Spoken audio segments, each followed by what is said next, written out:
Aujourd'hui, il y a des nouvelles importantes en provenance de Crimée. Ici, les Ukrainiens ont mené une attaque massive combinée de drones aériens et maritimes contre la péninsule de Crimée, avec des résultats dévastateurs. Alors que les Ukrainiens affirmaient que ce n'était que le début, la panique s'est répandue au sein du gouvernement russe, craignant que l'événement le plus important de leur calendrier ne soit gravement menacé.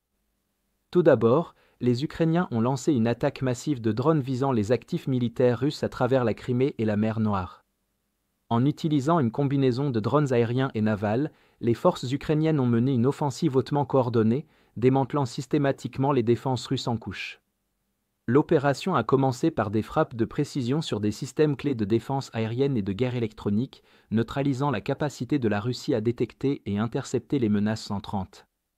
Une fois ces systèmes affaiblis, les drones ukrainiens ont ciblé des patrouilleurs et des aérodromes, ouvrant la voie à des frappes plus profondes et révélant les vulnérabilités de la sécurité côtière et aérienne de la Russie.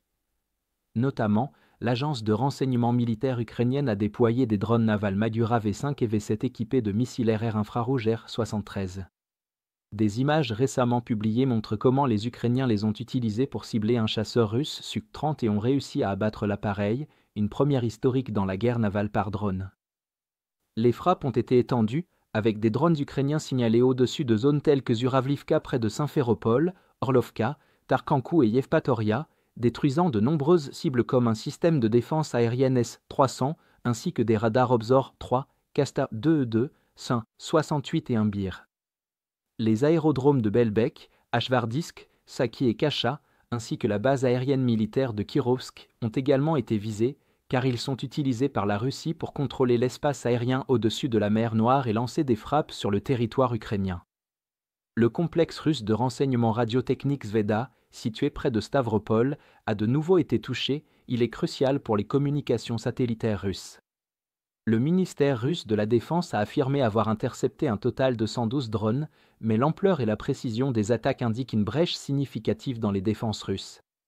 De nombreux témoignages d'habitants de la péninsule confirment que, malgré les affirmations russes, un nombre important d'explosions ont été entendues et vues, preuve évidente que tous les drones n'ont pas été interceptés. Alors que les incendies faisaient encore rage, le président ukrainien Volodymyr Zelensky a publié une déclaration menaçante, affirmant que l'Ukraine ne pouvait pas garantir la sécurité des dirigeants mondiaux assistant au prochain défilé de la victoire de la Russie, prévu le 9 mai. Le chef du renseignement militaire ukrainien, Kirilo Boudanov, a suggéré que les visiteurs à Moscou pourraient avoir besoin de bouchons d'oreilles, insinuant ainsi de possibles perturbations. Il est à noter que, bien que le défilé lui-même ne soit probablement pas une cible directe en raison du risque élevé de victimes civiles, les équipements militaires et le personnel rassemblés en des lieux groupés avant et après l'événement constituent des cibles militaires légitimes. En réponse à cette menace accrue, la Russie aurait déjà redéployé plus de 280 systèmes de défense aérienne, y compris des S-400, Tor et Buk, ainsi que des radars et du matériel de guerre électronique à Moscou pour renforcer la sécurité du défilé de la victoire. L'avertissement de Zelensky a également conduit plusieurs dirigeants étrangers à annuler leur participation. Le président serbe Aleksandar Vučić et le premier ministre indien Narendra Modi ont invoqué des raisons de santé pour justifier leur absence, tandis que le plus proche allié de la Russie, le président biélorusse Alexandre Loukachenko, a annoncé qu'il pourrait arriver en retard. Le premier ministre slovaque Robert Fico a exprimé des inquiétudes face aux avertissements de Zelensky, mais prévoit tout de même d'assister à l'événement. Cependant, ses plans de vol dans l'espace aérien européen seraient désormais refusés. Malheureusement pour les Russes, le redéploiement d'au moins 280 systèmes de défense aérienne très efficaces vers Moscou a laissé d'autres régions vulnérables, sans la protection nécessaire. L'Ukraine a déjà démontré sa capacité à frapper des cibles de grande valeur situées jusqu'à 1800 km de la ligne de front, y compris des navires de guerre russes, des infrastructures critiques comme des raffineries de pétrole, des aérodromes stratégiques et d'immenses dépôts d'artillerie russe.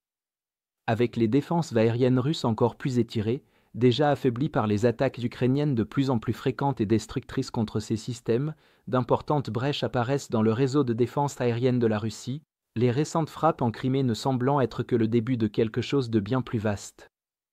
Dans l'ensemble, après la frappe dévastatrice en Crimée, les déclarations du président Zelensky ont déstabilisé le gouvernement russe, provoquant un redéploiement réactif et coûteux en ressources des systèmes de défense aérienne. En forçant la Russie à concentrer d'énormes quantités de défense autour de Moscou, l'Ukraine a créé des opportunités pour frapper ailleurs, ce qui pourrait entraîner des pertes significatives pour la Russie dans les jours à venir. Cela menace non seulement les actifs militaires russes, mais remet également en question l'invulnérabilité perçue de l'État russe à l'intérieur de ses propres frontières. Si vous êtes contre l'invasion de l'Ukraine et que vous souhaitez soutenir le travail que je fais, pensez à vous abonner à notre site d'actualité indépendant. Vous y trouverez nos analyses stratégiques exclusives, des aperçus complets de tous les fronts et des vidéos d'analyse tactique régulières. En vous abonnant, vous montrerez non seulement votre soutien à cette chaîne, mais vous aiderez également à défendre le journalisme indépendant. Le lien vers notre site est dans la description. Merci d'avoir regardé ce reportage et je remercie tous ceux qui ont décidé de nous rejoindre.